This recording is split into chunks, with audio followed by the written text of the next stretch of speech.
তিনি ছিলেন ডাকাত, হয়ে গেলেন নবী করিম সাল্লাল্লাহু আলাইহি ওয়াসাল্লামের সাহাবী। বিসমিল্লাহির রহমানির রহিম। আসসালামু আলাইকুম সবাইকে। তাহলে চলুন আজকের এই ভিডিওর মাধ্যমে সেই ঘটনাটা জানা যাক। আপনি যদি ইসলামিক ভিডিওকে ভালোবেসে থাকেন তাহলে অবশ্যই ভিডিওতে একটা লাইক কমেন্ট করে যাবেন। এক সময়ের দুঃসাহসী ডাকাত ছিলেন তিনি। রাহাজানি, ছিনতাই ছিল তার নিত্যদিনের পেশা। কিন্তু আল্লাহর পক্ষ থেকে পাওয়া হেদায়েতে তাকে নিয়ে আসে ইসলামের পথে, একাত্মবাদের পথে।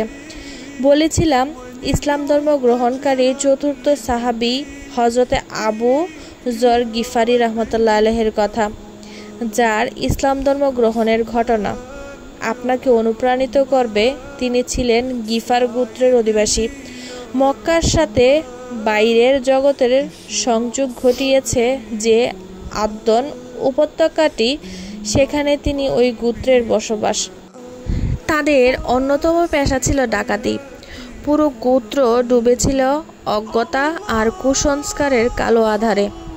করত মূর্তি পূজা। ছোটবেলা থেকে অসীম সাহসী ও প্রখর বুদ্ধিমত্তা সম্পন্ন আবু যর রাহমাতুল্লাহ আলাইহি ডাকাতি করলেও চারিদিকের মানুষের মূর্তি পূজা তাকে চিন্তিত করত।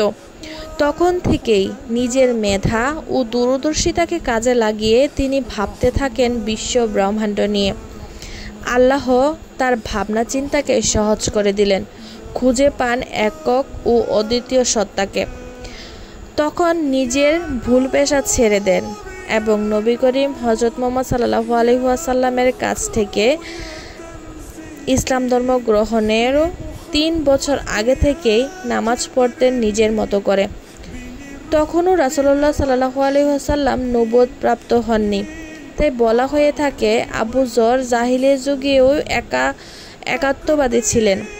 পরবর্তী সময়ে রাসূল সাল্লাল্লাহু আলাইহি ওয়াসাল্লামের সংবাদ পেয়ে ছুটে যান তার কাছে এবং ইসলাম ধর্ম গ্রহণ করেন। ফিরে আসেন অন্ধকার থেকে চিরস্থায়ী আলোর পথে।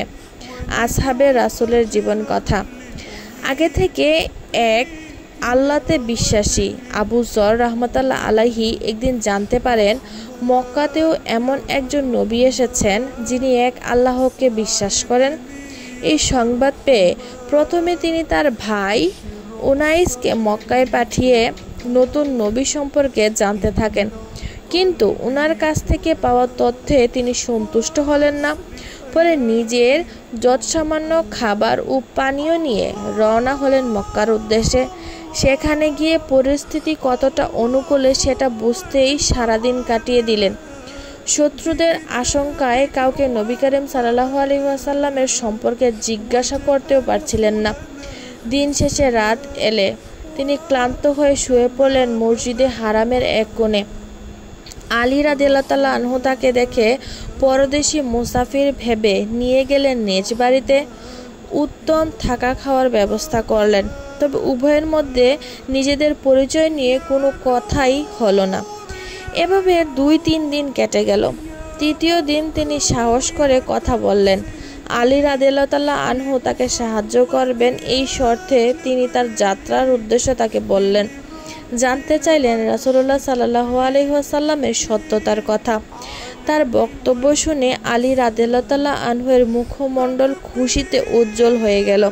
তিনি বললেন, আল্লাহর কসম, তিনি তো নিশ্চিত সত্য নবী। তারপর নবীজি সম্পর্কে তিনি আবু যর রাহমাতুল্লাহ আলাইহিকে বলতে থাকলেন আর সকালেই নবীজি সাল্লাল্লাহু আলাইহি ওয়াসাল্লামের কাছে নিয়ে যাওয়ার ওয়াদা করলেন। পরের দিন আবু যর রাহমাতুল্লাহ আলাইহি রাসূল সাল্লাল্লাহু আলাইহি ওয়াসাল্লামের বাড়িতে গেলেন। সাক্ষাৎকালে তিনি রাসূল সাল্লাল্লাহু আলাইহি ওয়াসাল্লামকে ইসলামিক কায়দায় সালাম দিলেন। রাসূল সাল্লাল্লাহু আলাইহি ওয়াসাল্লাম তাকে ইসলামের দাওয়াত দিলেন এবং কয়েকটি আয়াত পড়ে শোনালেন। আবু যর রাহমাতুল্লাহ আলাইহি সেখানে তাওহীদে কালেমা পাঠ করে ইসলাম ধর্ম গ্রহণ করলেন। ইসলাম গ্রহণ করার পর রাসূল সাল্লাল্লাহু আলাইহি ওয়াসাল্লাম তাকে বললেন, তুমি আপাতত নিজ এলাকায় ফিরে যাও। সেখানকার লোকজনকে ইসলামের দাওয়াত দাও। আমার খোঁজ খবর রাখবে, সে মোতাবেক ভবিষ্যতে যা করার করবে। আমরা এই ঘটনা থেকে শিক্ষা নিতে পারি যে আমাদেরও উচিত আল্লাহ তাআলার একাত্মবাদের প্রতি বিশ্বাস রাখা। যে বংশের সবাই ডাকাতি করত সেই বংশের একজন লোক আল্লাহ তাআলার হেদায়েতপ্রাপ্ত হয়ে ইসলামের ছায়াতলে এসেছিল। নবী করিম সাল্লাল্লাহু আলাইহি ওয়াসাল্লামের হাত ধরে তিনি ইসলাম গ্রহণ করেছিলেন এবং সর্বাপেক্ষা ইসলামের সাহায্য সহযোগিতা করেছেন।